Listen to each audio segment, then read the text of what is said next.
Are we live? Oh my god, we're live. We're live. We're live. We're live. Hey guys. Okay. Hold on 1 second.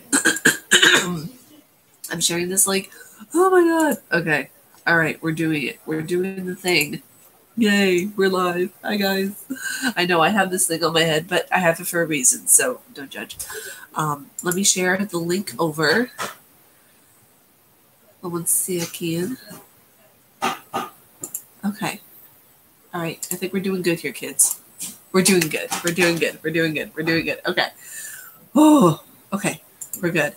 Hi, guys. How's everybody doing? I'm going to be doing a get ready with me while we raise money for the Bail Project.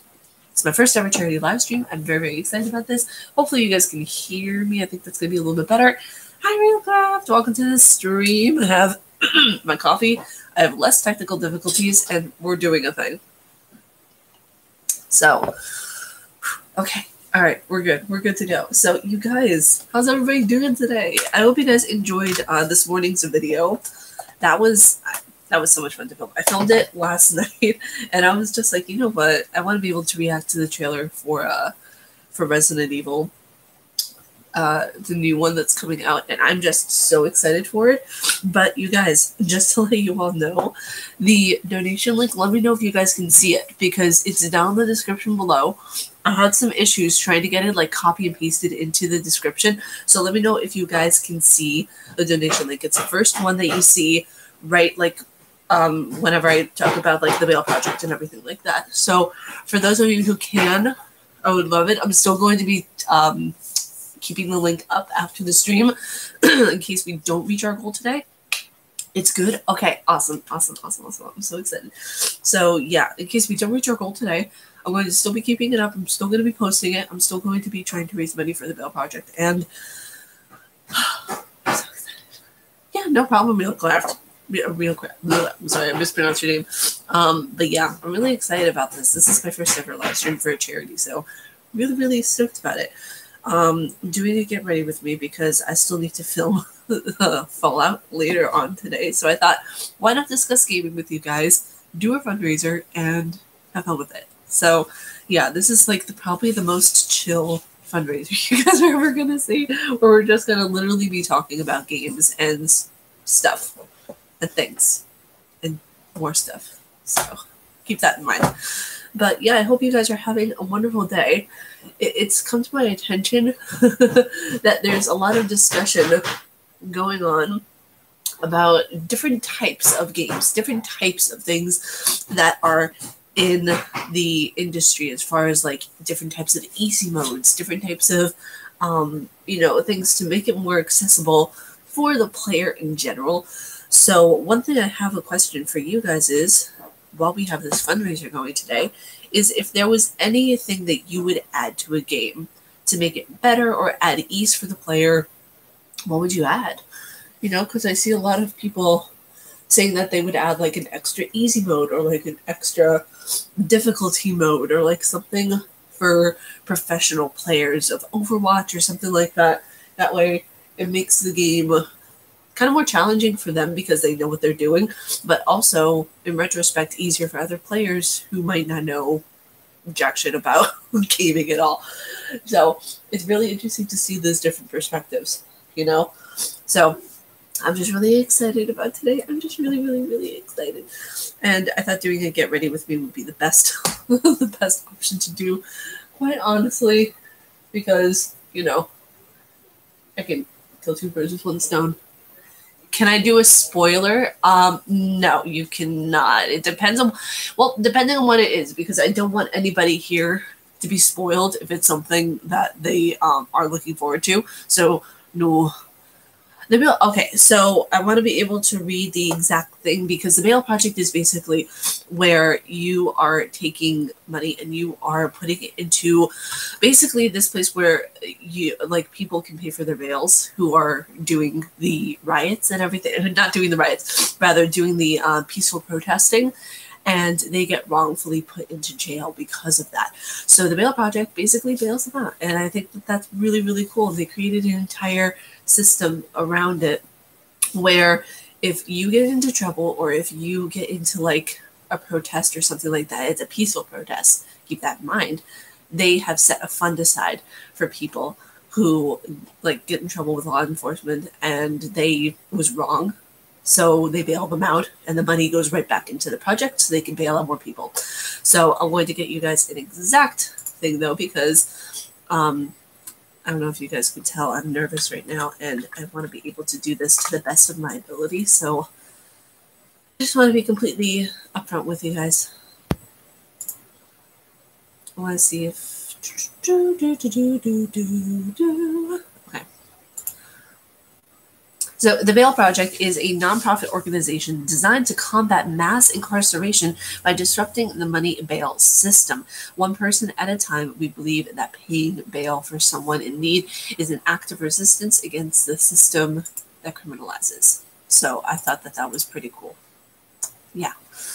And it's just one of those things of where like there's so many peaceful protesters who are going about and, you know, doing all of this to try to help people. I think that that's really cool.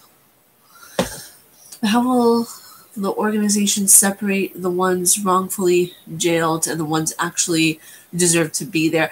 That's the thing of where like you can actually see the website. I have it right down there in the comments below.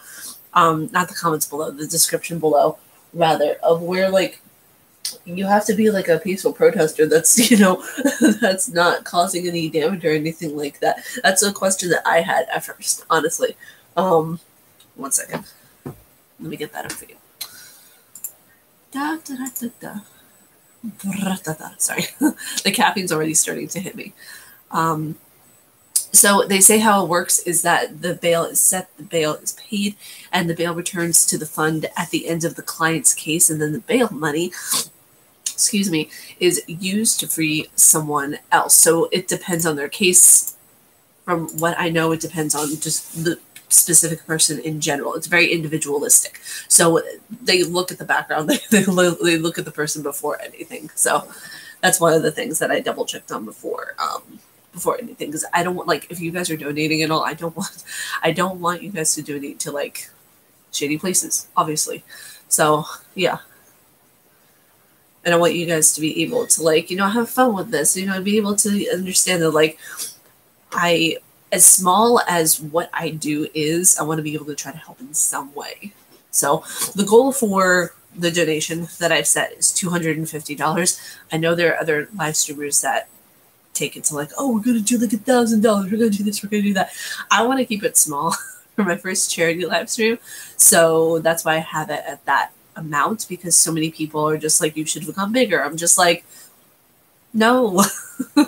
No, that'll deter people from like ever wanting to come to like one of my live streams for a charity event, because then that'll be like a notion that people will think, oh, she expects people to donate more. It's like, no, I'm basically right now, my view is donate what you can. The fact that you guys are here and listening to what this cause is, that's what counts. That's what's major. So there are different places that I could have done a charity live for, like Black Lives Matter, which some of the money actually goes to, for the Bailout Project. A lot of the money goes to the people who are protesting for Black Lives Matter as well. So that's a plus. There are just different charity organizations like George Floyd, Ahmaud Arbery, Breonna Taylor that I've donated to, that I was actually considering doing different fundraisers for, but that will come at a different time.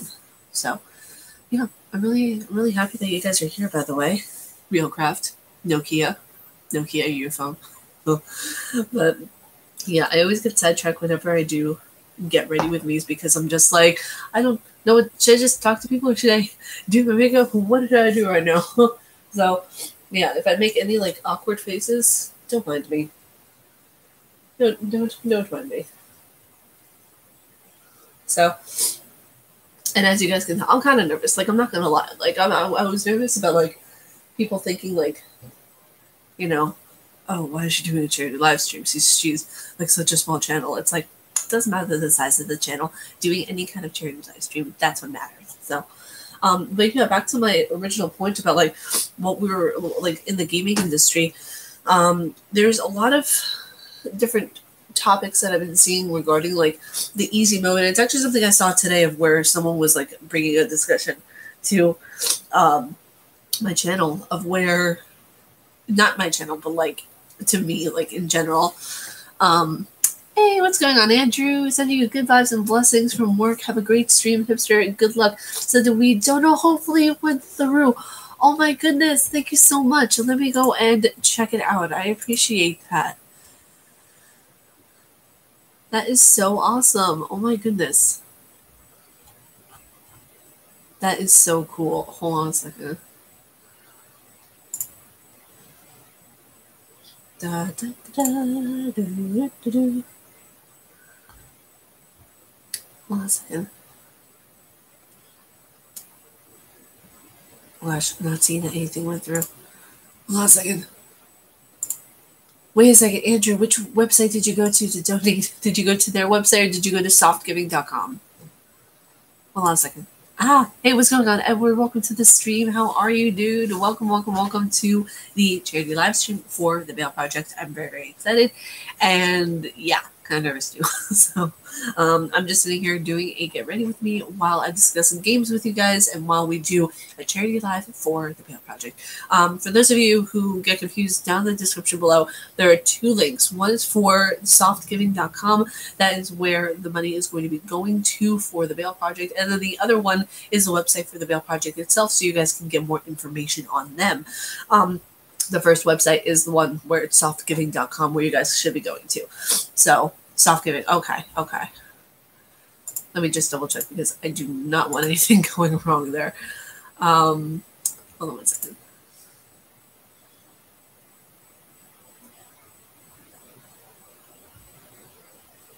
Why is it telling me that progress 0 out of 250? That's really weird.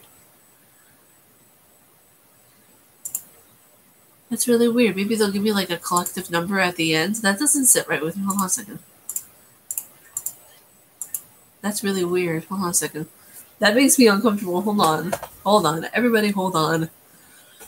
Oh no.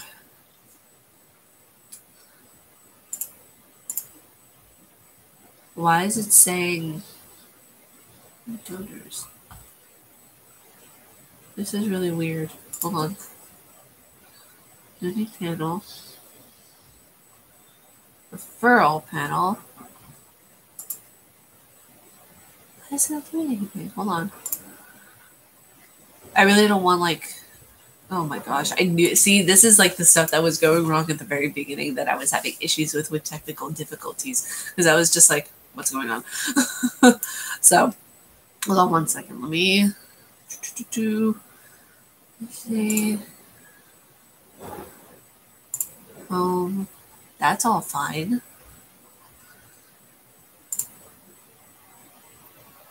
Softgiving.com.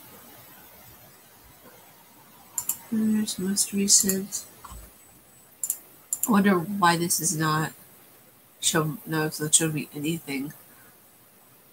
That's so weird.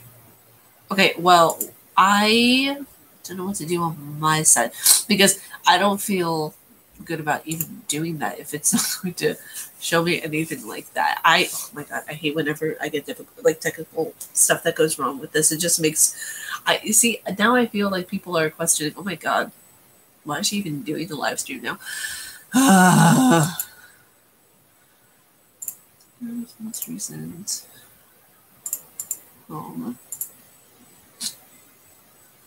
Okay. No, nothing is showing up. Okay. Interesting. Yeah, I don't know why nothing is showing up. Hold on, let me try donating and see how that works. Hold on. 3.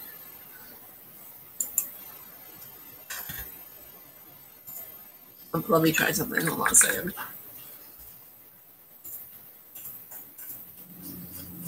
Let me try. Hold on. Hold on. Hold your horses. Okay. I'm going to send in my own dono to see how that works.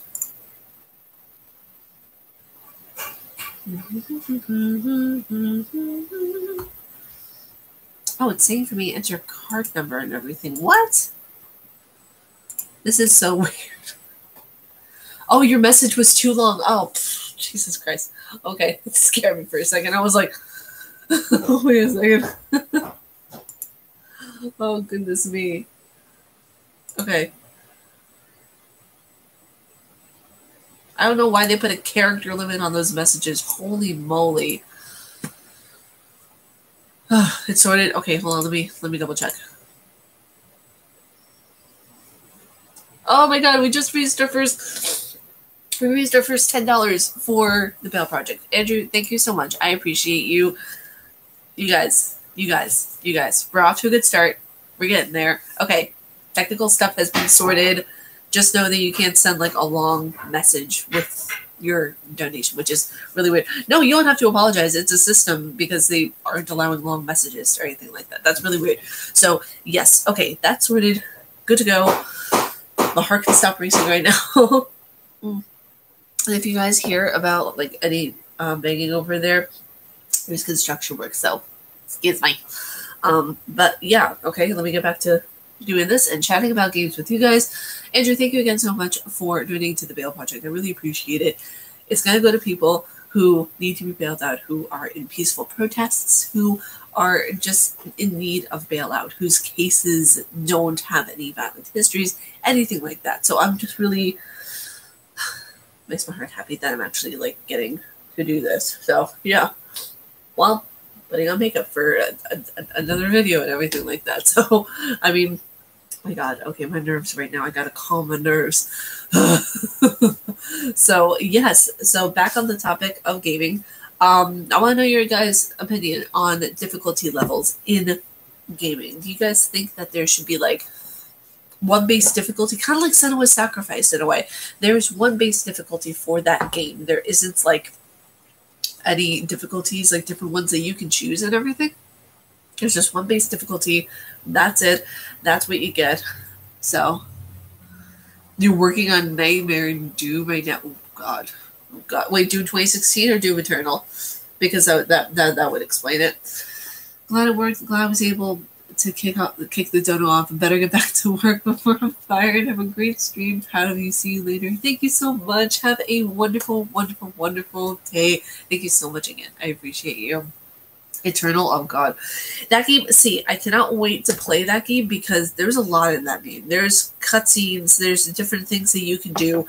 There's just a lot in that game. So on Nightmare mode, I can't even imagine. I cannot even imagine how that would be, you know? Because anytime that I do a game, whatever the difficulty is, I try to do it in easy first. That way I get the story. And then after that, I do it in like a difficult mode so I can see how everything works. I still work from things from a developmental standpoint. So, I mean, you know. Wow, this is an early live stream. It is. It's actually my first charity live stream. I wanted to do it early. That way you guys can get a chance to get in here early, and just because I knew there was going to be technical difficulties, so I wanted to sort them out before anything. So yes, I am so excited. I'm doing a get ready with me while we talk about games and while we donate to the Bail Project. I'm really, really excited about that. So you guys, if you can, no pressure. If you can't, the link will still be up so we can reach our $250 goal for the Bail Project. So, well, some games like GTA are one difficulty. People who say there's no difficulty options say because they want to play the games as the devs intended. Yeah, I can see that. Yeah, because I know that whenever I played GTA, as much as I didn't like it, I thought that there was like, it was just kind of easy to an extent because there is only one difficulty. Let's see. 2016, you have less movement options, but Eternal, you can dash, double jump from the start, and blood punch. Oh, okay, interesting. I like that. See, I like that you can double jump from the start. That means that there's going to be some tricky moves.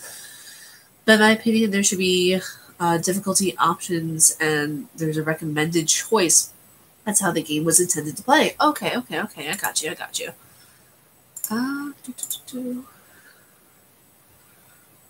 Where is it? Okay. Sorry about that. I had to look something up.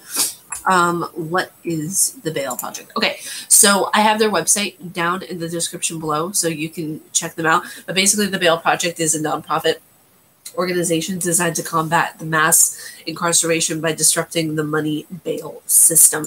And I first heard of this whenever there were protests, and peaceful protests for that matter, going on for the Black Lives Matter movement. And so many people would be arrested by police, wrongfully so, because they were just peacefully protesting, and they would have no one to bail them out. So this is a fundraiser that kind of like disrupts that, of where you can donate money and then it goes to a person who can be bailed out from the jail system, who rightfully deserves to be bailed out for their protests, if they did something that they were accused of doing something wrong, but they didn't do anything in actuality. So, yeah. Let's see. Eternal worse as a game, IMO 2016 is better. See, I have to make up that choice for myself. I haven't yet to play Doom Eternal.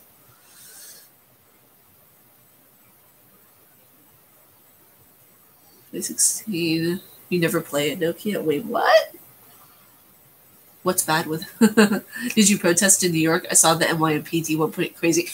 I have asthma. I can't protest because if they throw one of those smoke bombs at, like, in a vicinity where I am, at least, I know I could potentially have a really bad asthma attack that could lead to death. So I'm not going to risk it. Even now, like, in the morning, just when I wake up alone, I have asthma problems. So it's really bad. I can't actually go out there, unfortunately. So right now I'm doing what I can to be able to help the situation. I'm going to be doing more charity live streams in the future for Black Lives Matter, for Breonna Taylor, for George Floyd, for all those organizations, and for people who really, really need it right now, because it's a crazy time. And even though my channel is like kind of small in comparison to a lot of other YouTubers, I want to do what I can to help. Speaking of asthma, just give me one moment. I have to use my inhaler really quickly. So hold on, you guys.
Okay, I'm back. Sorry about that.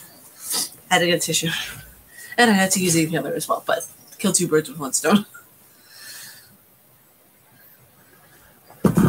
Oh no, what did I knock over? Okay.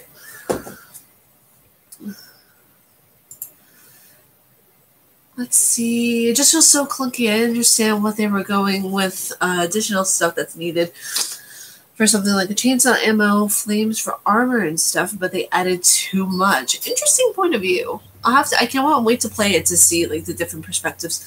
I just want to kill demons. You see, for me, I'm about the story in a game. I love the way that developers will make something and they'll go into it and they'll just be like, oh yeah, we want to create this, we want to do that.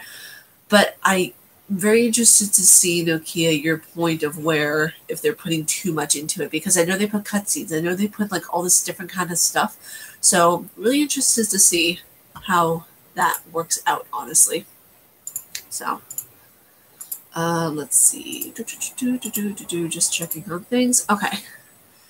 It's more of a game than an experience. Well, with Doom Eternal versus Doom 2016, what I'm finding is that the story is more fleshed out in Doom Eternal from what I've seen, because I saw Markiplier and a few of my friends actually do a playthrough of it, of where they were going through the entire thing, and I love the way they did the cutscenes. They made the story a lot more fleshed out, in my opinion, than any of the other Doom games. Let's see. Also, fuck the purple goo. Oh no. Oh no. Is that going to be like a really bad thing that I have to get through? Darn it. If you want to have an experience and kill demons, play 2016. If you want a game, play Eternal. Interesting point of view. I like that.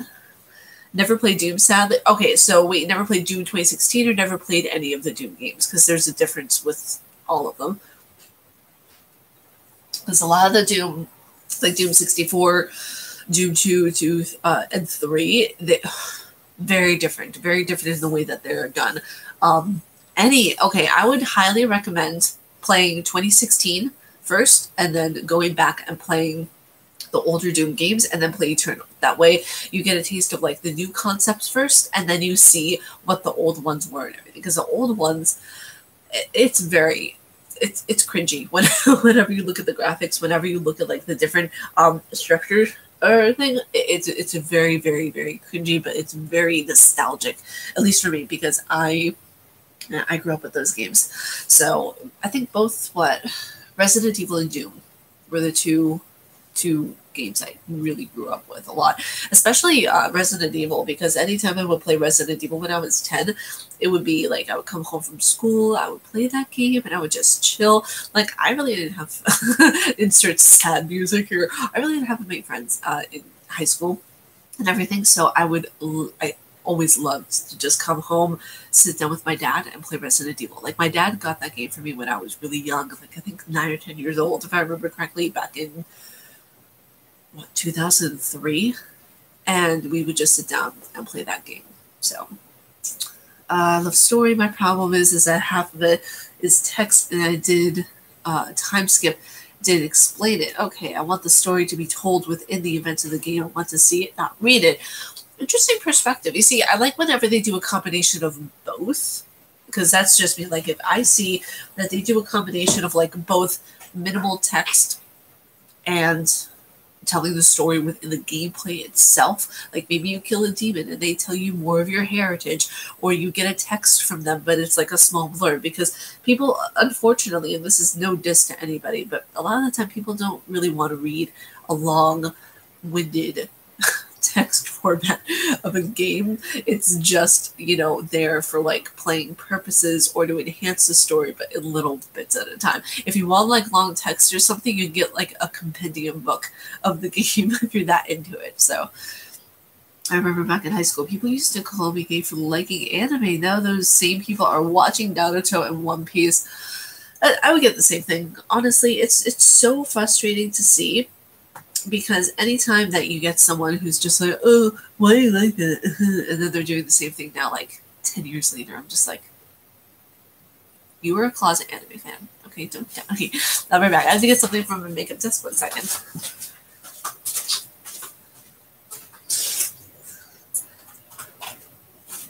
Oh.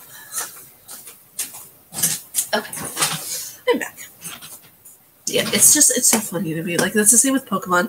I remember when I was like 12 years old, and I would go to the guy section and get the sweatshirts for the Pokemon, and I would always get guys telling me, that's a guy's shirt, why are you wearing that? I'm like, because it's comfy and it's Pokemon on it.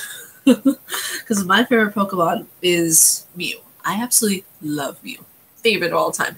So whenever I would get told, Pokemon's for guys, not for girls, I would be like, Mew, So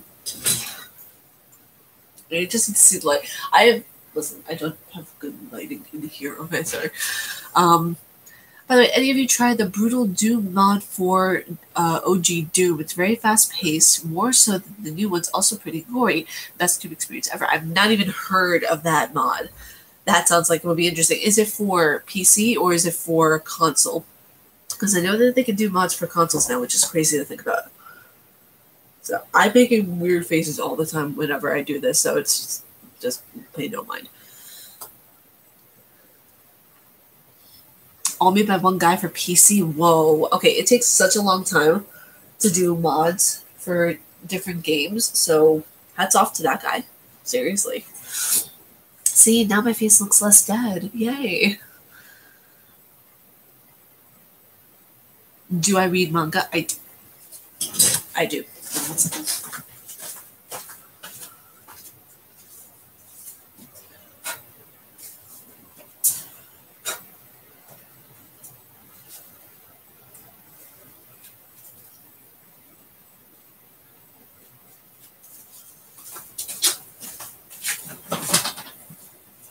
I have another one. I just don't know where it is.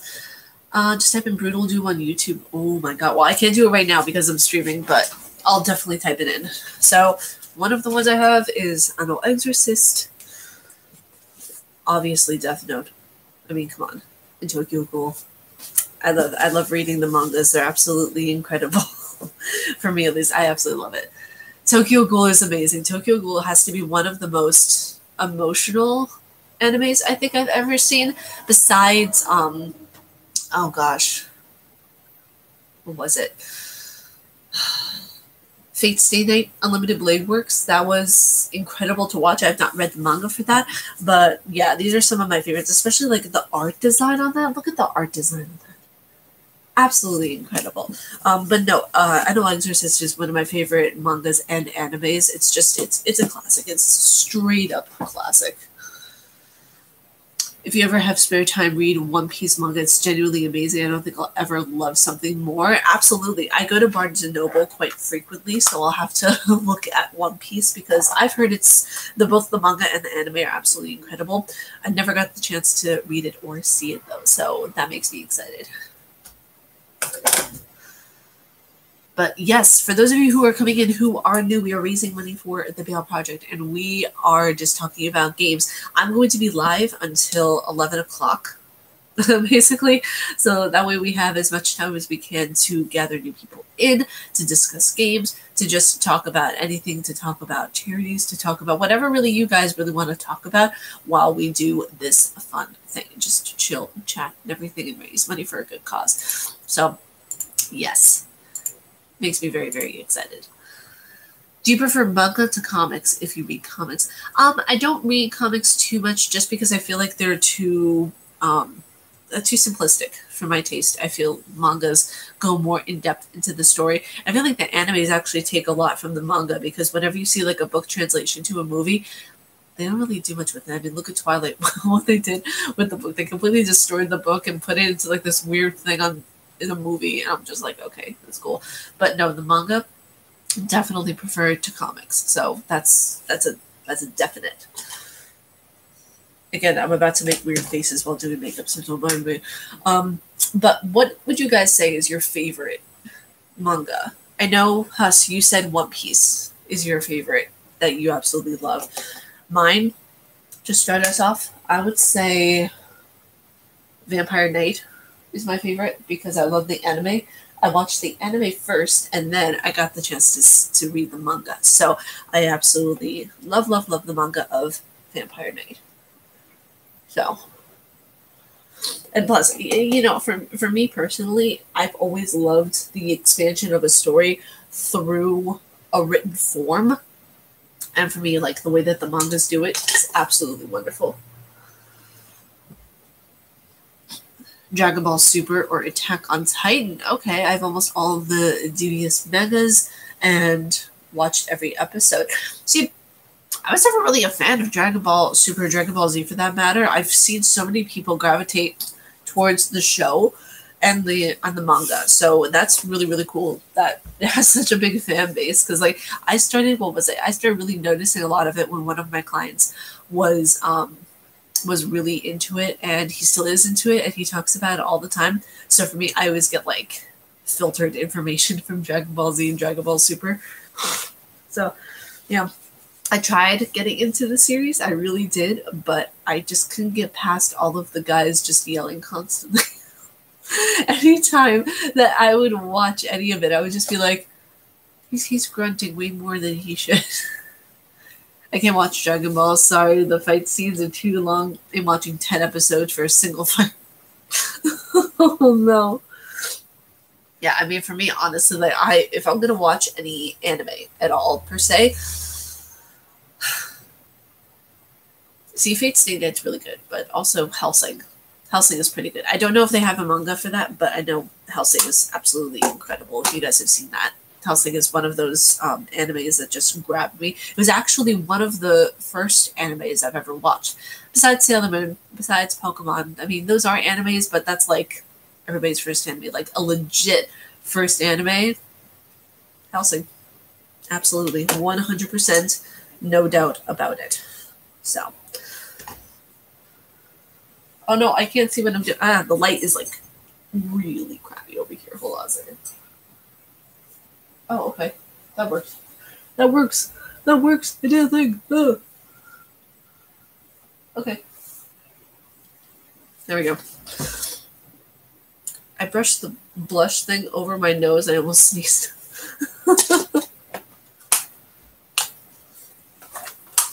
Let's see. You ever play anime video game adaptation Pokemon? I'm guessing.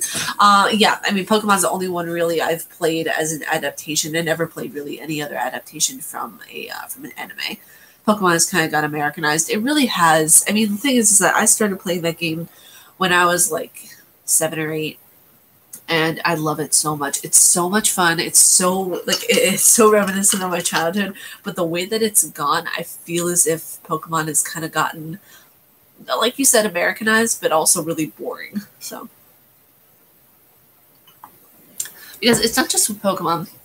I feel like with a lot of anime and with a lot of the stuff in general that has made a huge transition over to America, it's gotten very popular to the point of where it's become so Americanized that it's become dumbed down from what it was. And I don't know.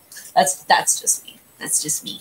So, you know, it's one of those deals of where like, okay, yeah, I really like this, but why did it have to be ruined? So, you know.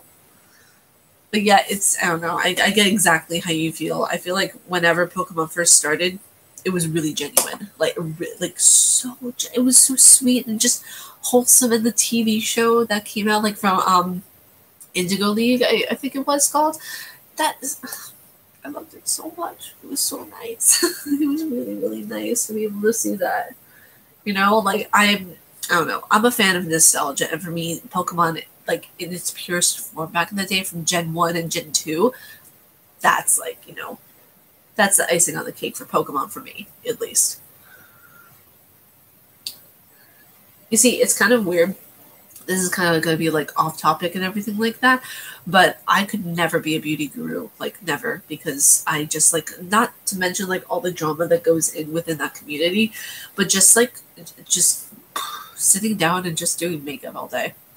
It's like, yeah, like that's fun. I love makeup, don't get me wrong, but it's one of those deals of where I don't know. I just find it like, how can, like, and this is no diss to the beauty community at all, but it's like, I don't know. It just feels weird, like, sitting in front of a camera and doing makeup for people and whatnot. Like, I like Get Ready With Me's, and this is cool to do on a live stream, but I could never do it as a career. Oh my gosh. Pokemon doesn't really follow one single story. It's kind of all over the place with so many adaptations. It really is. The only thing that I could say came close to a story was the first time Pokemon really came out, with when you saw Ash Ketchum first and Brock and Misty. I think that followed somewhat of a story, but it was a very, like, such gray area. And it was very not, it wasn't a singular storyline. Like you said, there was a lot of different things, but I think that's as close as it came, honestly. A good comic series is the Max series by Marvel. It's basically an adult version of Marvel Comics. Things like The Punisher, who's all about killing criminals, actually being actually brutal. Should say, not a big Marvel fan, but I'll definitely try to check that out because I love the way comic books kind of do for adults. If that makes sense. Like it's really really interesting to see, because I know that even my cousin, she absolutely loves Deadpool. And it's one of the more adult villain superheroes I think I've ever seen. My dad always says to never date a girl till you've seen them without their makeup. They'll look like a completely different person. Well, you guys have all seen me without my makeup, and you guys are seeing the transition of what I do. So it's so funny, I think, because like anytime that I see girls nowadays who are wearing makeup who are like in their teens, they didn't have that blue, awkward eyeshadow phase. Like, whenever you're a teenager, back in the early 2000s, we all know you're supposed to have the awkward phase of wearing blue eyeshadow. I don't know where did it go? Why are girls looking like they're 30 when they're like 15 years old? It's just ridiculous. It's creepy. Girls go overboard doing it. I mean, a lot of the times they do. I feel, but for me personally, I'm trying to find that like balance. And you guys can even let me know. Don't feel shy about, telling the truth to me on this. I appreciate you all. But I feel like I try to find that balance between natural and I look like, oh, I'm wearing something a little bit. So unless I'm doing like a photo shoot or something like that, then I go like a little bit overboard. But I don't know. I like something simple to the point. It can't be that healthy to try to conceal yourself that much, right? I only wear makeup if I know that I'm going to be filming. Even then, I don't wear that much makeup at all, honestly. The thoughts on little girls wearing makeup like as young as 6. Oh god, it's really crazy to see. Like I remember going for my photo shoot for my senior photos when I was in high school. That was when I was like 16. There were girls who looked like they were 30. They looked like they were 30. Excuse me. And I was just sitting there with my mom. I was like, are they in high school? Like, I was questioning it. I was like, they don't look like they're my age. Excuse me. I'm so sorry. It's so crazy to see because it's like there are people who are in high school whenever. Okay, so for me, I graduated high school in 2010.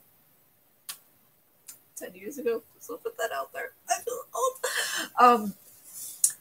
I would see girls who were partying and doing all this stuff, and I'm just thinking about it in retrospect now. And it's like, you were doing those types of parties and heavy drinking at like 16, 17 years old.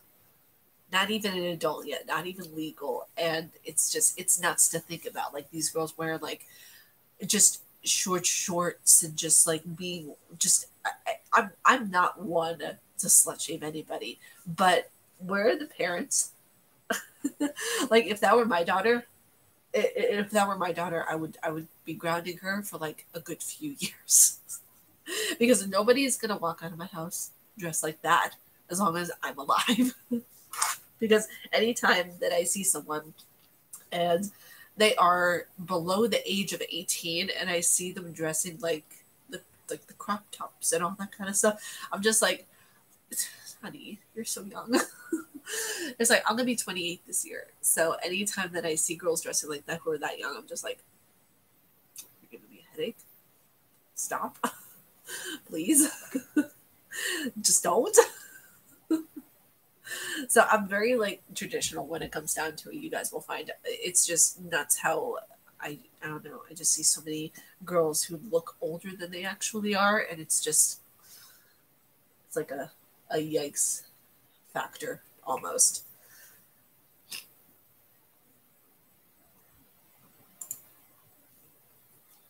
Let's see. People forget that there's a lot of predators out there who feed into the shit like this. Yeah, exactly. It's that's also a scary part as well because if you like see a little girl who is dressing older than she should be, that is bait for these kinds of people, and it's sick and it's sad, and I don't like.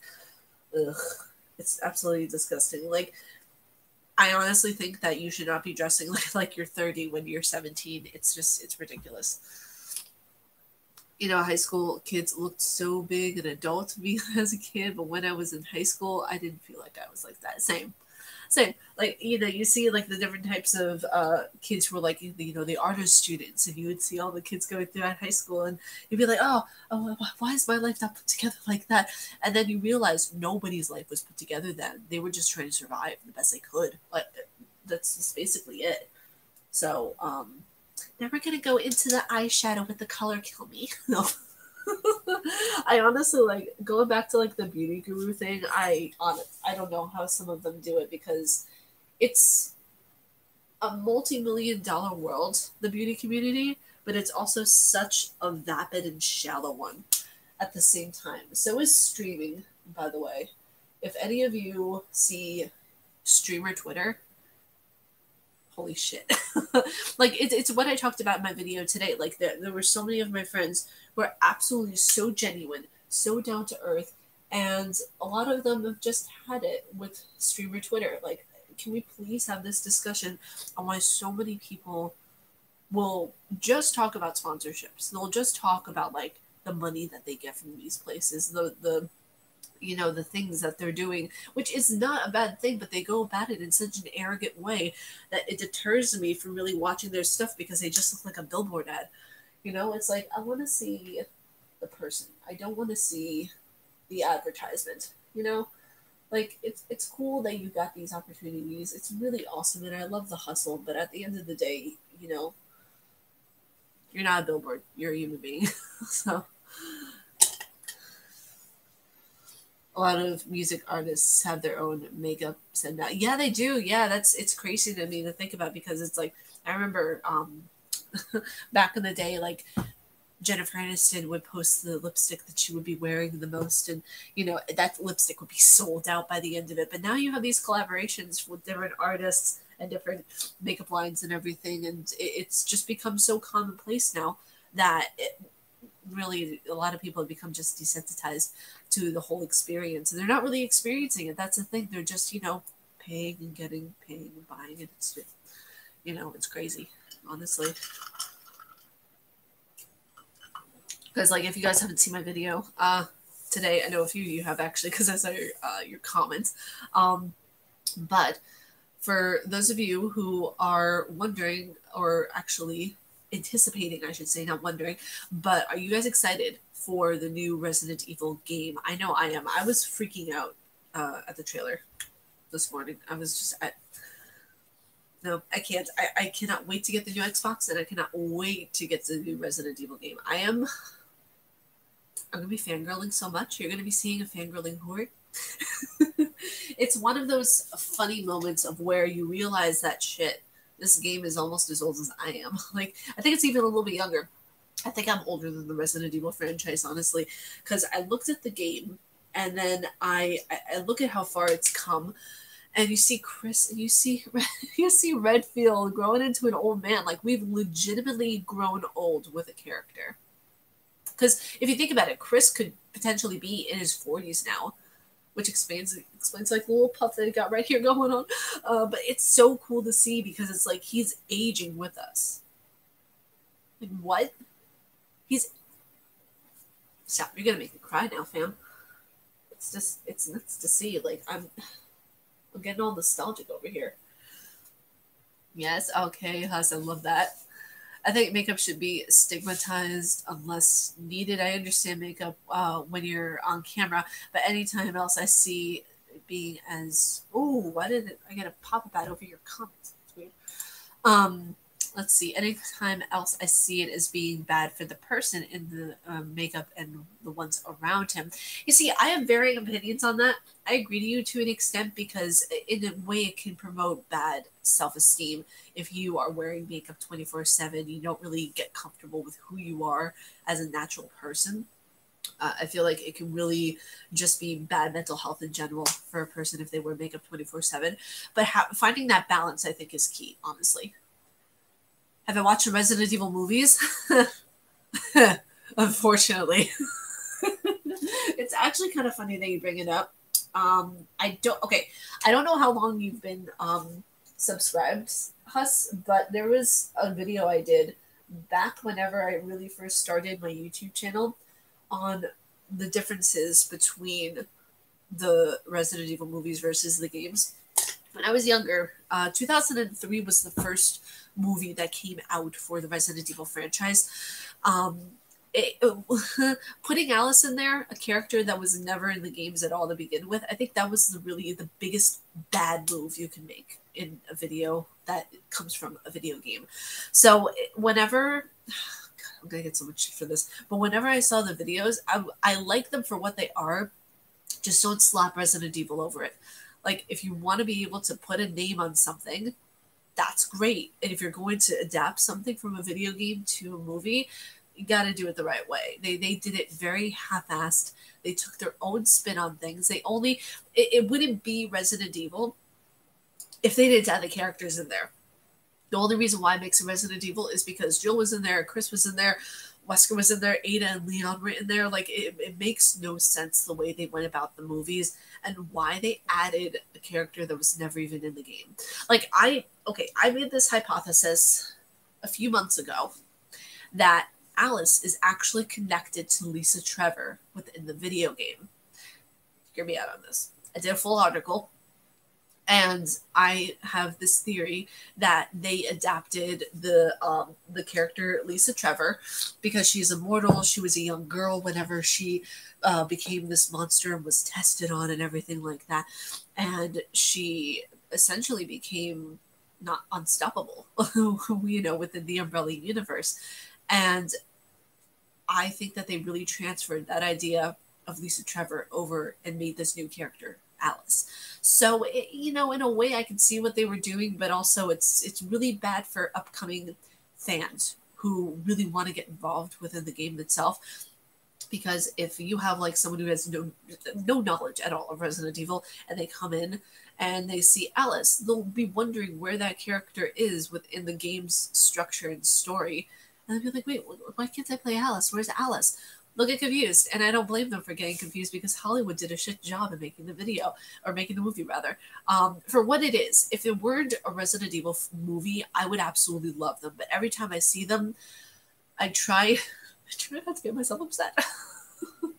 I watch the final chapter. I have yet to watch the final chapter. I've been avoiding it to an extent as I sit here and mix my coffee. I've been avoiding it, but I also am very intrigued about how they did with it. I'm just glad that it's the final chapter, though, and they're not making any more Resident Evils after that. Unless they do the Netflix adaptation, which I'm also hearing rumors about that they're going to be diving into. I really hope they do it justice. Wouldn't it be hilarious, though, if the Netflix adaptation actually did better than the movies? That would be hilarious. That would be absolutely hilarious. I would laugh my pants off, laugh my socks off. I would laugh everything off, and it would just be absolutely incredible. An often underrated and hate movie series that I like is Underworld. I love Underworld. Underworld, no one can take away my love for Underworld. It is an amazing movie series. I love it so much. It's underrated as all hell. Like, no pun intended, all hell. But it's a really great movie series. I absolutely love it. And I know a lot of people say that it's cringy because of the time that it was filmed, yada yada yada. I don't take those opinions into account. I love it. I absolutely love it. So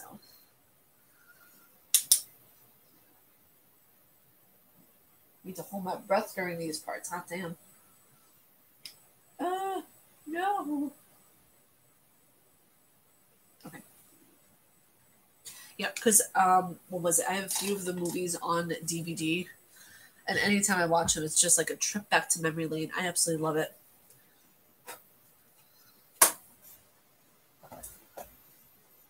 Hold on a second. I need to check on how we're doing. Oh, right there. Okay. We're good. We're good. So, you guys, this is the part of the stream where you guys get to pick a topic. Anything that you guys want to talk about, I don't care. We can talk about anything at this point. It'd be cool if they remade Resident Evil into a TV show. I would like that. I think like it would flow a lot better if it were made into a TV show because there's so many different plot lines. There are so many different pieces of just the plot line in general that make it what it is. And I feel like it's impossible to encapsulate it in just a movie the way that it was done, Though people have dumb taste, I never trust IMDb and Rotten Tomatoes. My best of all time movie doesn't get good ratings. That's how I feel too. I mean, like, it's very individualistic the way that a movie will hit the person who is watching, So, I mean, for me personally, I loved The Joker. I loved that movie so much. It was the first time that I watched a villain-esque movie, and I thought to myself, wow, they really get mental health. They really understand how this person is feeling and how the Joker can be portrayed as literally I don't know even how to put it, like a mentally insane person, but also someone who has a vast knowledge of themselves and understands things around them. So I feel like there's so many people who didn't like the movie, and I feel like it's because they didn't understand the entire concept of it to an extent. Especially since those sites rate based off of how much they are paid by the studio. Exactly. Or how much the excuse me. Or how much money the studio or the movie made in general, because a lot of people judge how much a movie is worth by the coin that it made. So anytime that I see a score on Rotten Tomatoes, I go and see the film for myself because a lot of the time I don't believe it anyway. So I just go in and I'm just like, you know what? No. Rotten Tomatoes is nuts. They have like 60% good ratings and 9.5 rated movies on IMDb. Honestly, I don't. That's why I don't trust a lot of the rating websites. If I'm going to rate a movie, I'm not going to do it from hearsay. I'm going to actually like watch it for myself and rate it and review it myself. I did a full-on review article on the movie The Joker, and there's so many people who who are just like, oh, but that movie did this bad, it did this bad. I was like, it's not a direct sequel of any Batman Joker movie. It's something special. It's something on its own, of where it's the first, I think, solo story, or what is it, origin story for the Joker. Even though you have the Killing Joke, which came out in '86, I think. That's the only origin comic we have of the Joker. Other than that, it's this movie. Do you watch Jeremy Trent on YouTube? I don't. Now I have someone new to look up. Let me write it down. Wait, hold on a second. I need to write down that name really quickly. Hold on. Let me write it down. Okay. Now, where'd it go? Where did it go? Okay. Over here. I'm over here now. Let's see. What's the name? I'm actually just going to take a picture of the screen. I'm lazy. Okay. What's the name? There we go. Okay. He's a movie reviewer, pretty funny guy. Okay, cool. I'll definitely look him up. Thank you so much for the recommendation. I love whenever I get recommendations from you guys because normally you guys are like pretty hilarious people anyway. So I love getting recommendations from you guys. Thank you. The Joker is the best villain ever. Even crappy renditions are good. He has so much potential and ways for you to go with him. Yeah, absolutely. I completely agree. Like the way Joaquin Phoenix acted out the Joker, even just as a side note, it's absolutely brilliant the way that the character was portrayed, like the way that he did the movements of the Joker mentally and physically. I feel like it was really brilliant acting. You said you didn't like Marvel. Why is that? I don't know. I mean, like there's certain Marvel characters I enjoy, but the overall like feel of Marvel, the overall like plot lines, I just find boring in my taste. Like for me, I love Deadpool. I love Blade. Let's see, I like Wolverine, but other than that, it's really, I don't know. It's very hard for me to really get into Marvel. I don't know why. I just find it very kind of like boring, in my opinion. But again, I know that there are like thousands upon thousands of fans of Marvel. So for me, like I'm more of a DC person.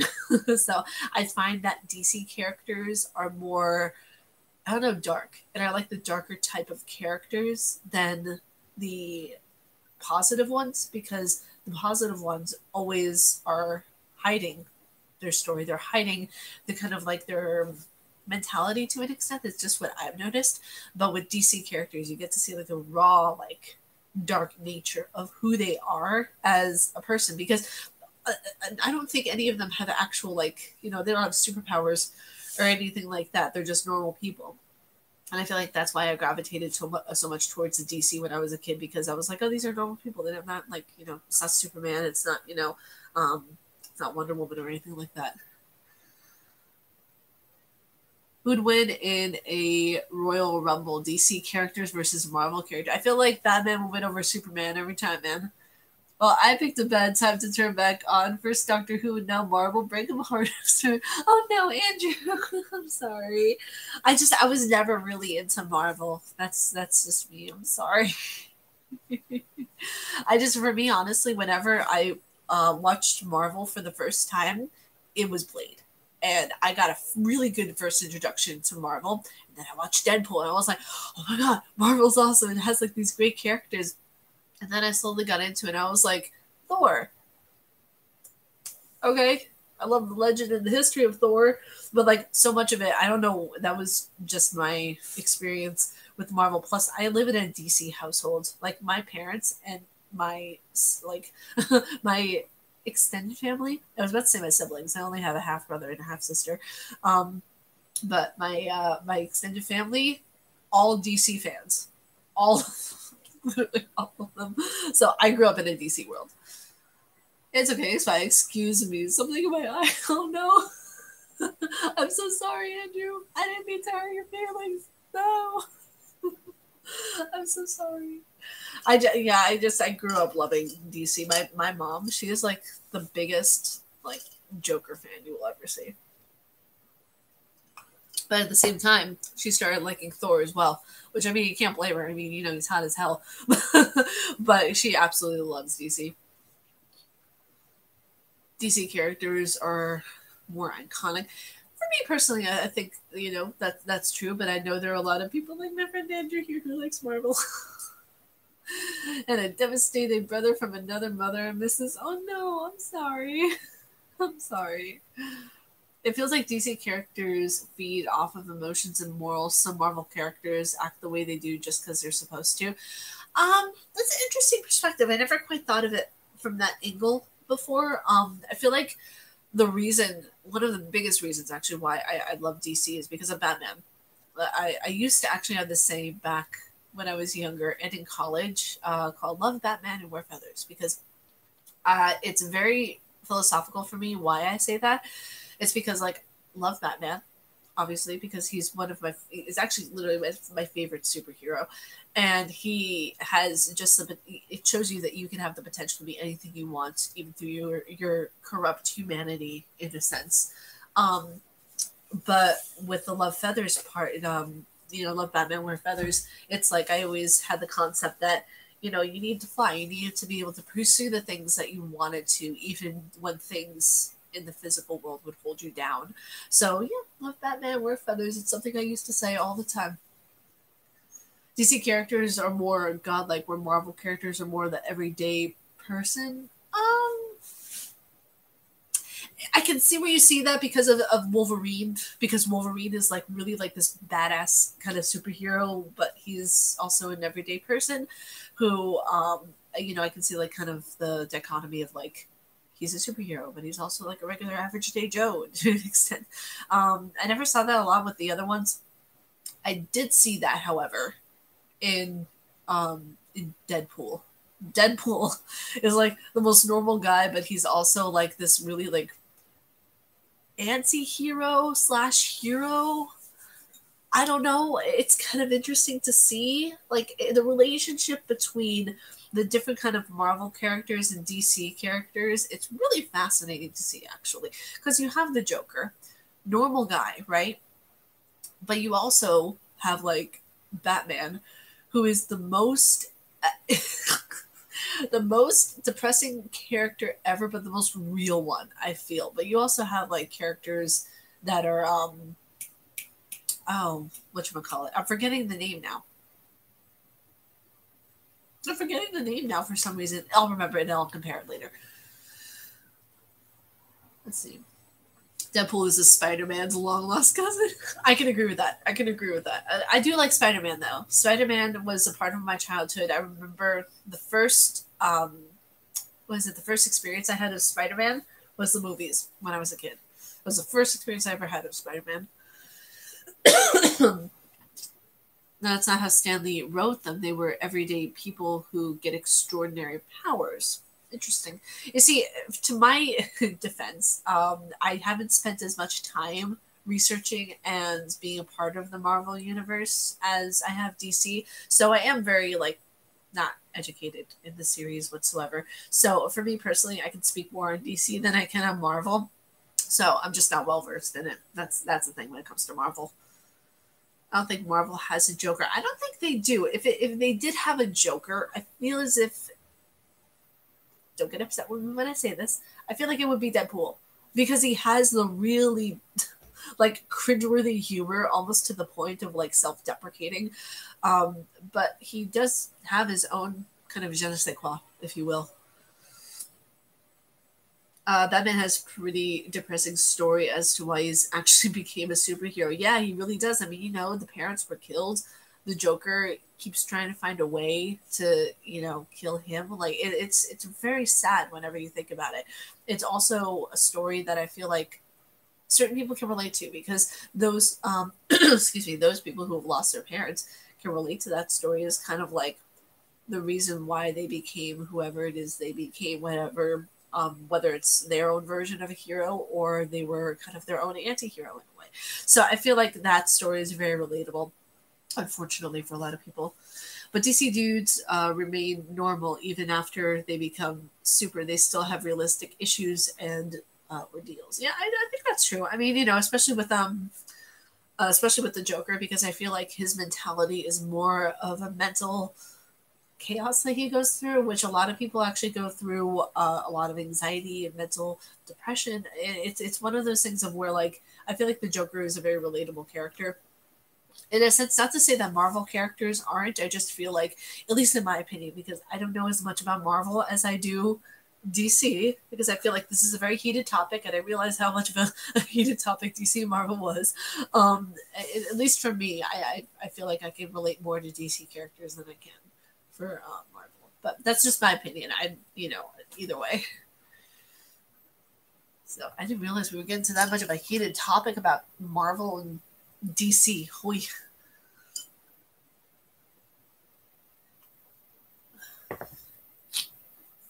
Peter Parker, student, got bit by a radioactive spider. Fantastic Four astronaut scientist who get powers from cosmic rays. Steve Rogers, rejected army recruit who gets powers from super serum.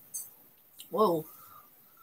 Superman has kryptonite. Batman has personal beliefs. I mean,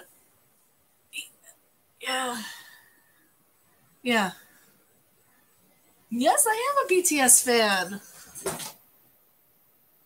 I am a BTS. Hold on. I feel like I need to do this. Hold on.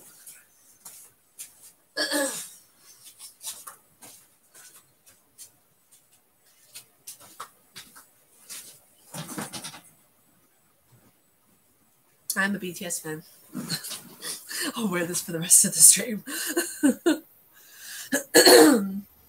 But yes, I love BTS. I've been a fan of theirs since 2016.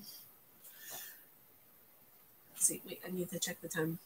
Okay, we're on a good track right now. We are good. We're doing good, fam.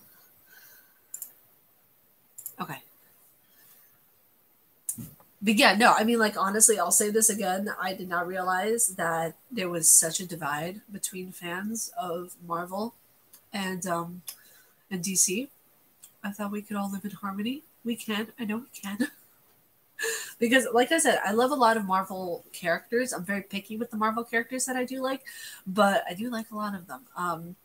My favorite Marvel character is Blade, just purely because, vampires. Hello, I love vampires. And two, simply because I feel like Blade is, oh God, his humor, the way that he goes about different things. It's just, I don't know, man. Absolutely love Blade. Sorry, you know me and my comics history. I better get back to work. Check out the Casually Comics on YouTube. Goes into characters' history. She's very sassy like you. That'll be really great, because that way I can get more knowledge on Marvel and get more knowledge on the things that I lack, so I can be better at debating it, because I don't know Marvel that well. To be honest, I'm not bothered about Marvel or DC. They're both great. I feel like Marvel and DC, like, all of them have their great points and everything. My voice really just went to puberty there for a moment. I don't understand people who are fans of certain music artists and just listen to what I like. You see, I'm fans of the ones that I listen to most often. Like for me, BTS. I'm a big BTS fan, but also I'm a big Halsey fan. I'm a metal person. Like, I know it might not look like it, but I love my own metal music. I love, symphonic metal? A lot. Symphonic metal is absolutely amazing. Let's see. Comics are manga with color. Facts. Absolutely. Just straight facts. Absolutely. So, you guys, it is your turn. And I know I said it before, but we got into a tangent with DC and Marvel. It's your guys' turn to choose our topic that we talk about next. So, come at me. Whichever topic you want to discuss, no matter how cringy, no matter how tea spilly it is. I don't really like spilling the tea anymore, but you know me.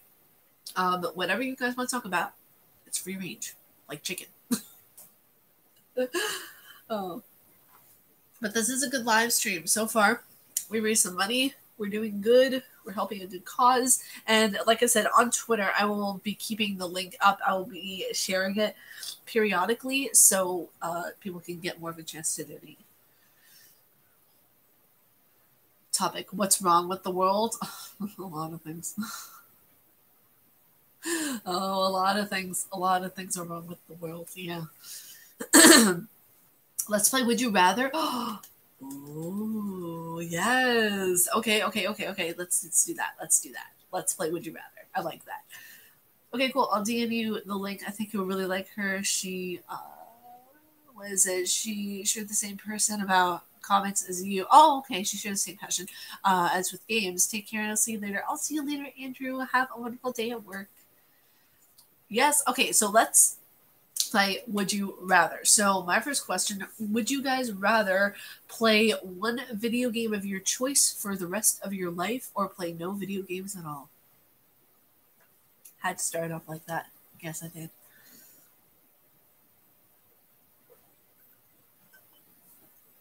Because honestly, if it were up to me, I would play Resident Evil, the first game, for the rest of my life. One. Yes, only one. Skyrim. I have to still play Skyrim. I have yet to play it, but I need to.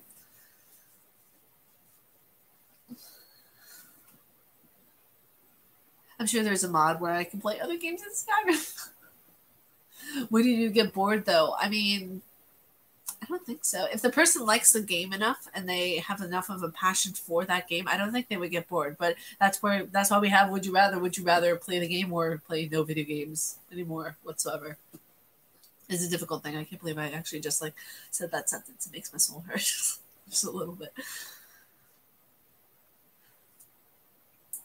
Excuse me. I don't know why I'm yelling. Oh my god. Excuse me. Let's see. You haven't played Skyrim. It's the coolest. You get the what was it? You get the Chosen One vibe all through. Oh my god, we're gonna be Neo. Yeah. Okay. You know what? I will definitely have to play Skyrim at some point. I've already had so many people asking me to play it on the channel. But the next game after Fallout Hell. I'm sorry, I just can't stand Fallout 3. I'm already writing my review for it. I'm so ready for that game to be done after this live stream. I'm recording an episode. I can't with that game anymore. I can't. The bugs are too much. Would you rather be considered highly from your parents or your friends? My friends. Yeah, because it's like, okay, my parents think okay with me. It really doesn't matter to me. I mean, that's their opinion, but it's like my friends, I need their approval. Like your guys's. I love your guys's approval and it means the world to me. But oof, I would rather have it for my friends. Friends, because your parents will love you no matter what. That's true. That's a true statement. I like that. That's true. They have no choice but to love us. I mean, I'm personally never going to have kids, but I love the fact that they don't have a choice. They're locked into this contract, verbatim, for word, for everything, okay? So, okay, would you rather have your name, would you rather every time you pass someone, they say your name? Or would you rather have someone see? I thought hold on a second. No, this isn't a good one. Hold on. I got to think. Oh, okay, I got it. Would you rather only be able to hear out of one side of your ear or smell out of one side of your nose? There's one. It's a really bad one, but there's one. Would you rather only be able to hear out of one side of your ear or smell out of one side of your nose? I feel like that would be interesting. Smell? Oh gosh. Okay. You see, for me personally, I would prefer the nose because I mean I have allergies anyway, so most of the time I'm only sniffing out of one side. But I need to listen to things. I need to be able to hear everything around me. Ear, really? Okay, that's interesting. That's interesting. That's very, very interesting. Okay, wait, I have one. Would you rather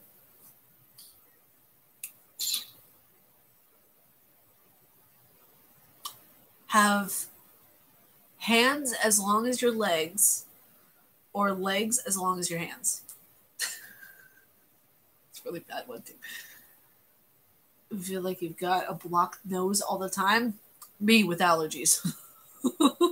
Honestly, though, me with all the allergies. Hands.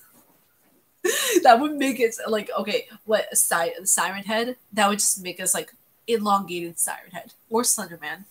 Siren head's really weird looking cousin.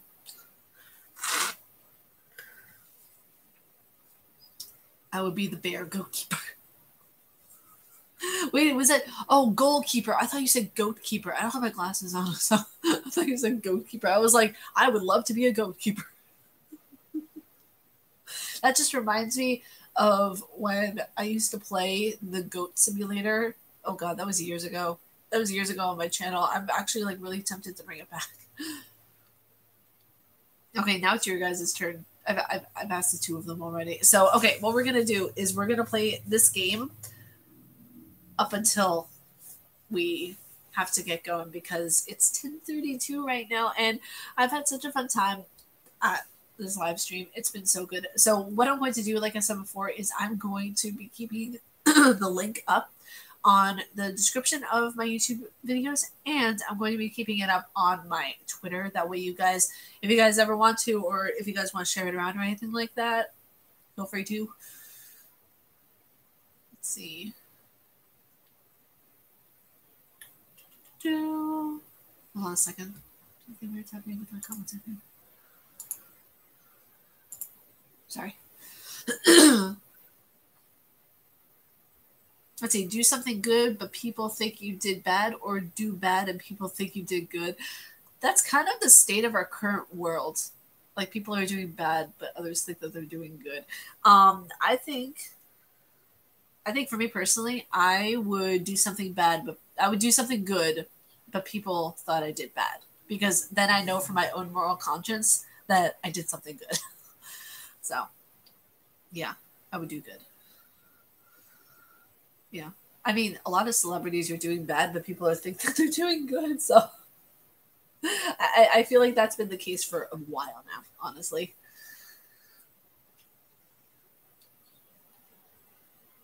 But yeah, no, I think that would be the case because, like, you can answer to yourself. Like, if you can answer strongly to yourself saying, hey, I did something good, then that's good. That's a good thing. Wait, let me try to think of one. Would you rather be a Pokemon trainer, or would you rather have the Pokemon train you? Such a bad one. It's such a bad one. It's such a bad one, but it's okay. It's okay. It's a cringy good bad one. Oh my god. Pokemon train. And I would want to train Mewtwo. That's the one I would train. Would you rather scare? Actually hard to think of. Wait, what? Would you rather scare? Hard to think of. Go on the internet and find. Wait, hold on. That question did not make sense. Hold on a second. Would you rather scare? Actually hard to think of, or go on the internet and find some? Wait a second. That question did not make sense at all. I just got like a clusterfuck in my brain right now. Sorry, dude. You want to rephrase that? Let's see. I'm trying to see something really, really quickly. Hold on. Hold your horses. Hold your horses, Puddin'. Okay. Save your life at the cost of some innocent random person's life, or die. Die. Like I personally, I would do that. Like I'm not like trying to be a martyr or anything right now, but I would definitely not want to die if that. I would definitely not want to live if that meant someone else who's innocent dies. Like, because like if reality, if you think about it, if you don't know the person and they die, then yeah, okay, you can live. But for me, I don't know. That just doesn't sit right with me. Like it's different whenever you're saying it versus actually putting it into practice. If you're putting it into practice, then yeah, sure, I live, the other person dies, you don't even know them, you know? But I don't know, it feels bad saying it. But in all reality, yeah, I mean, like, I would save my life at the cost of an innocent random person's life because I don't know that innocent random person. So, uh, you know, why? I can understand both perspectives because people want to play the martyr and people want to play the coin of like, oh, but it's an innocent person. I want to save that person. It's not realistic. It's not realistic. Would you take $1 million if it meant your favorite music artist were to die suddenly? No. That one I can strongly say no. I may not know them, but I wouldn't want them to die. No. No, no, no, no, no, no, no. No. What if they were good doers, a guy curing cancer or something? I don't know them. Like that's a really shitty thing to say, but it's realistic. You have to admit, like I know I sound like a really crappy person right now, but if you don't know them, it's like fuck it. Like I mean, like I like if someone were holding like a gun to my head and they said if this person isn't here right now, but you live, another person dies. I'm like, okay, I don't know them, so you know, that's a really like really realistic thing to say. People don't like realism, so I think that's why. So y'all lie but cool. Oh man. Yeah, I try to be as honest with these things as I can, but it's just like, people don't like honesty. It's just not like a lot of people really don't like honesty. I feel like a lot of people were to say that they wouldn't live if it were a person that they knew, but if it's a person that they don't even know, who's not in the same vicinity as them, like I don't know. Live in always hot weather or always in cold weather. Cold weather, absolutely. Winter is my favorite season. I, no hot. I can't stand the summer. Like autumn and spring are fine. Those people can stay. Those people can stay. But I can't with the heat. I can't. I'm sorry. Like my entire soul melts. Like I'm like Elsa, okay? The cold never bothered me anyway. Hot, oh, I don't know how you handle it. I don't know. I don't know how you handle it. I'm sorry. I don't know how you handle it. If you were to go back in time and prevent one terrorist attack in America aside from 9/11, what would you choose? I would probably choose. It's surprising that wow, it's sad that I actually have to think of which one I would choose. Jesus, that says a lot. Um, the Boston bombing, absolutely. Like the Boston Marathon runner, I would absolutely like stop that. Honestly, I live in the desert. Trust me, the the tarmac reaches egg frying temperatures. I can imagine. Like it gets really hot here in upstate New York to the point of where if you stand out for 2 minutes, not even that, like you always start sweating. For me, it's Sandy Hook. Okay, that's really really cool. 9/11 is an inside job, anyways. I have to disagree with that, but that's okay. Opinions are opinions for a reason.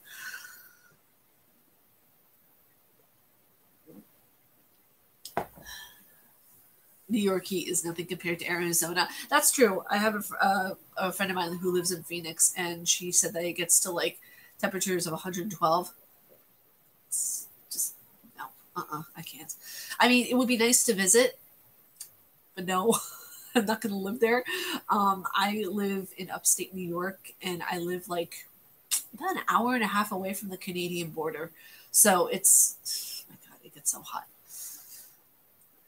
Arizona, Texas heat is way different. Oh, I can imagine. Like the people who I know who live there, like they say that you don't want this kind of heat. Like, you know, there's a difference between swampy, muggy heat that's in Florida.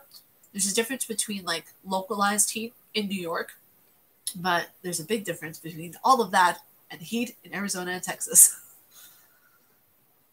New York is beautiful during Christmas time. It really is. Oh my God.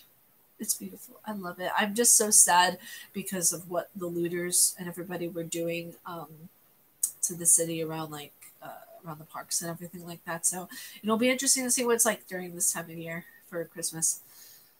It's 80% humidity. Heat humidity is the worst to normal heat. Yeah, that's, and since I have really bad asthma, I can't be out during that type of heat. So for me, like if I ever go out, I literally am having to bring my inhaler with me, like all the time. Yeah, you can't breathe. Yeah, exactly. Like you just can't breathe. It's impossible. And now having to wear face masks on top of it, it's like I don't want to die here. I don't want to like get a full on asthma attack. That's not cute. You know, that's not cute at all. No bueno. No bueno. Because I'm trying to think of like different topics for us to discuss, and I just thought of one. Cancel culture. Cancel culture. I have so many thoughts on cancel culture. So first, I want to know your guys' thoughts. What are your guys' thoughts on cancel culture? Asthma is such a killjoy to have. It really is. Like even running up the stairs for me. Like I'll get breathing problems. Even like talking to you guys like this, like constantly, like it activates it, and I'm just like. Swelling doesn't work either. Yeah, no, swelling doesn't work either. Cancel culture is stupid. What is cancel culture? Okay, cancel culture is basically like you see someone that you liked, right? Like let's say, for example, I don't know what's going on with Jenna Marbles right now. She quit YouTube. Like one of my favorite YouTubers, she quit YouTube, and she apologized for videos that she made that were offensive back 10 years ago. And she apologized for doing blackface. She apologized for, racist acts in a rap song that she did and everything. And people are canceling her because of things that happened 10 years ago. Here's the thing. Comedy at the time does not age well into today. But back in the time, that's what that's the comedy that she did back 10 years ago, and that was appropriate to do back 10 years ago.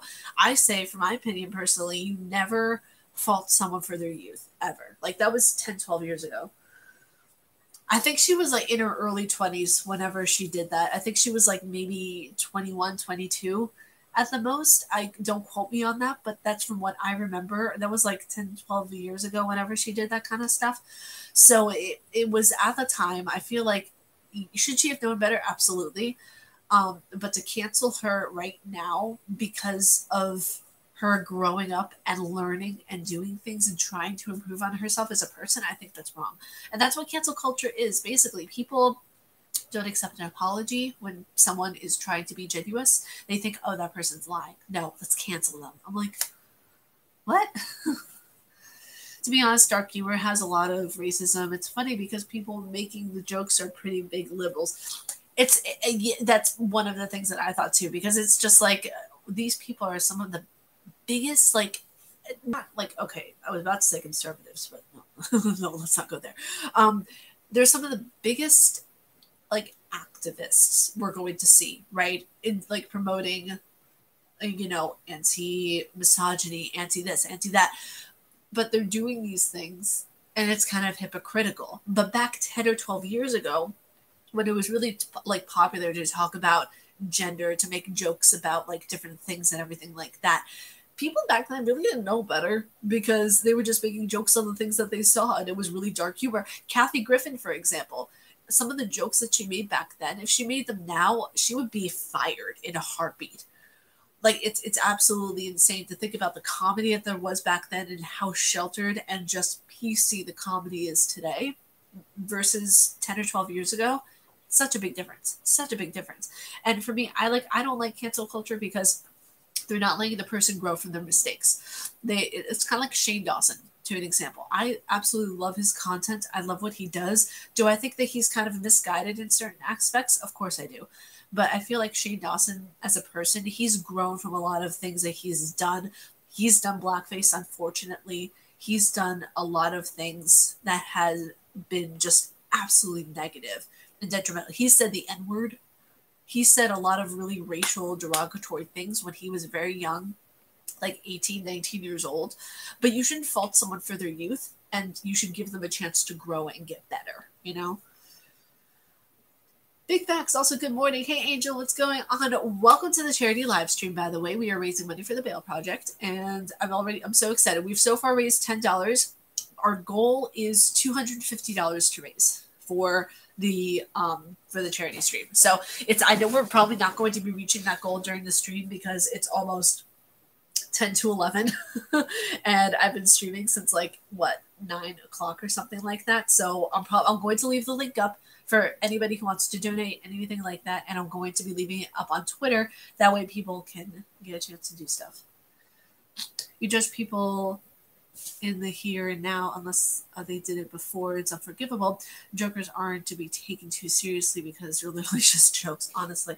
I feel like it's also the fact of the matter that people who cancel others based on something that they've done 10 or 12 years ago that they've learned for are just looking for an excuse to start drama. One of my friends was like, oh man, people better not find out that you like pineapple on pizza because you'll get canceled. It's so stupid and silly, and I know she was joking, but it's so true. People will cancel you over the smallest things. For me, I prefer coffee over tea a lot of the time. People will find a really stupid fucking reason to cancel me over that. The fact that I spoke out against a lot of different things. It's a reason to cancel somebody, which is unfortunate for people who speak their perfect example. I dislike Fallout 3. People came at me no tomorrow, and I thought, oh well, okay, I'm getting canceled then. It's that interesting. It's that fascinating. See, honestly. So I don't know. Are you a centrist? I mean, I would think so. I mean, being a centrist is having moderate political views, right? It's not too far left, it's not too far right. It's just as the word describes, right in the center. I mean, I would think so because I'm not a big political person. I'm not really big into the whole political aspect of life. For me, I love doing the research. I love understanding both sides, but at the end of it, I'm not leaning, far left or far right either way. I'm basically, yeah. The more that I think about it, yeah, I would be considered a centrist. I think your best bet is to be in the position where they can't affect you. Yeah, exactly. Well, the thing is that I do YouTube for a living, so I know that it's going to affect some part of me because I want to be able to please people, but I know I can't please everybody. So, a celebrity or comic, on the other hand, can't because their contracts can be dropped if they get canceled. Yeah, exactly. I stay out of politics till 1 month before the election. Actually, you guys want to know something? I didn't vote this last term. I didn't vote for president whenever things were happening because there was either a choice between Hillary or Trump. I'm not gonna choose either evil. No. I'm sorry. If there was if Ted Cruz was in there, then yeah, absolutely. If Andrew Yang would have been in there, absolutely. Andrew Yang, sorry. Excuse me. If Andrew Yang would have been in there, absolutely. Absolutely. But it's so weird to see how people are just you have to vote between the lesser of two evils. I'm but Hillary's no lesser evil though. She's just as corrupt as Trump is. So it's one of those things that we're I know my views and I know what I believe in, and she doesn't align with them. He does not even align with them. Nobody who I was seeing besides Ted Cruz And in this past term, Andrew Yang really like showed my alignment with how I feel. Way too far stretch, but he's just an asshole. I can see that, but he's very much trying to play the bully on the playground. He's seeing how other people react to his words, and he's very manipulative. He's very, he's very much one of those people that's like, well, if it's not my way, it's the highway. And I don't think that's a good president. Cancel culture really blows. Another thing that gets me effed up are those that lie about abuse and harassment. It's just uncalled for.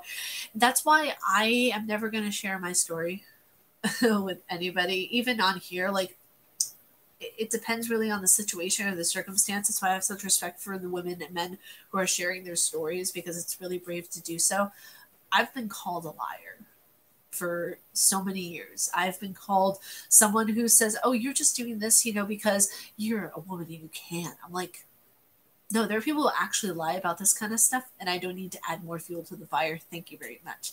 So it's like one of those things of where, like, if I were to actually like say something, it's going to be in a time where it's not popular to talk about, if that makes sense. Because I feel like people who lie about it, who lie about, rape or assault or harassment or anything like that, they jump on it because it's the trend to jump on it, unfortunately. And a lot of people talk about it only because others are talking about it. If you really want to discuss something, do it because it's not a trend. Do it because your heart and soul are telling you to do so. So for me personally, will I ever talk about things? No, never. At all. No. A true victim doesn't make the thing that hurt people public. Exactly. Like, to a degree, I absolutely agree with you. I feel like there are certain survivors and victims of assault and rape and harassment who have come forward, and I'm so proud of them. I'm so proud of them. But for me personally, not a move that I want to make, because I don't know. It's just, for me, I don't feel comfortable with it. So that's just my view on it. So many people have asked me, like, why won't you talk about it? It's the right time to talk about it. I'm just like, exactly. Exactly. I don't want to talk about it because it's the right time to talk about it. I want to talk about it because it might help someone else, even if it's in a direct message. I want it to be private. I want it to be something that's just held close to the chest, because it's terrifying to talk about that kind of stuff. Like, it's terrifying. Yeah, true. It's just a very complicated situation. It is. Just the way Fallout 3 is complicated. My God. I'm not comparing that to Fallout. It's the first thing that popped into my head because I'm trying to find a way to change the subject. So, sorry. I respect that. Thank you. I appreciate that. Because I know, like, people have, like, wanted to know my story and everything like that, and I'm not going to say it. That's where I'm like... That's where I draw the line. So, but yeah, I would like to change the subject, if that's okay with you guys. Thank you. That's why I was trying before. I was just like, hey, you know what's difficult? Fallout 3. That's really difficult. That's a really difficult thing. And I just made it more awkward. I apologize. But yeah, I honestly, in all seriousness, like, it would have to be a pretty major thing, not gonna lie, to make me tell people, like, on an open platform where you can be judged and where you can be ridiculed. Like, it would take something major for me to say anything. So, I don't know. Let's see. Sorry for getting into politics again, but do you have faith in Joe Biden? None whatsoever. None whatsoever. He should not be in the race right now. Well, not at all. Like, he's only in the race for clout, necessarily. He's not in the race because he actually wants to do something decent. But that's just, again, my opinion on it. Of course, I'm sorry I brought it up. No, it's okay. I appreciate the topic. It's just, like, for me, since this is a charity live stream, I want to be able to talk about, like, fun things with you guys, but I understand why you brought it up. So it's okay. Don't worry about it. Anyways, did you see Cyberpunk 2077 yesterday? I didn't. I want to... Okay.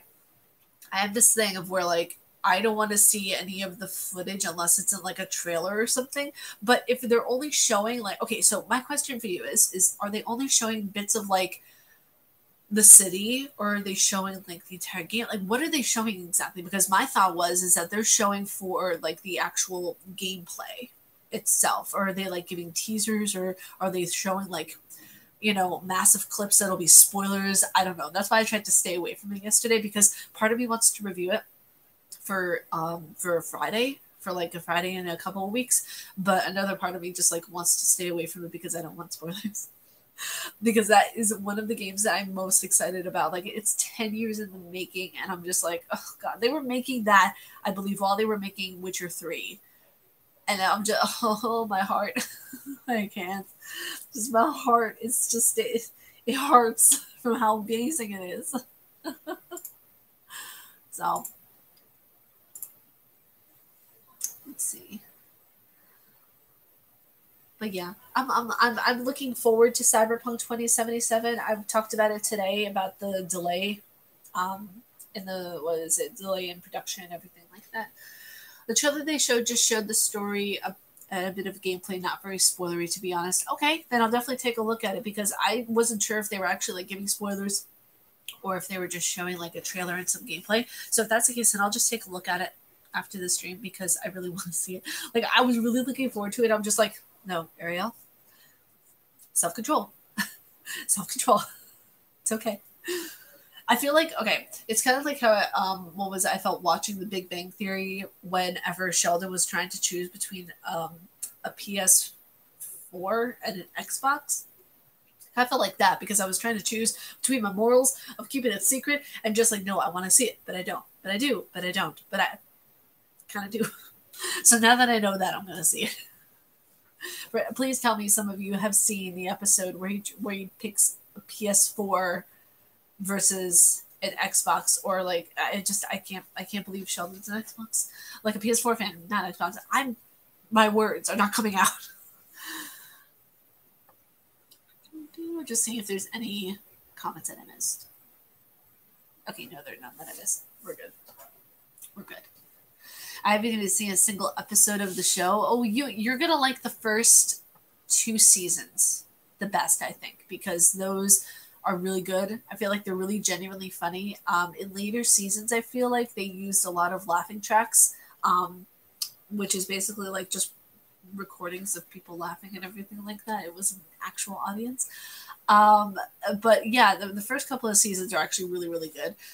It continues on, and the story is okay, but it just continues on being a little cringeworthy, if you ask me. I don't know. That's how I feel about TV in general, though, so that could be just me. See, I'm just getting it on PS4. I don't know when I'll get a PS5, but likely next year before Horizon 2. Okay, I feel that. I'm getting the one that has the disc edition. Like, I'm not getting the digital version. No, I like having all the hard copies. That's what she said. Wink.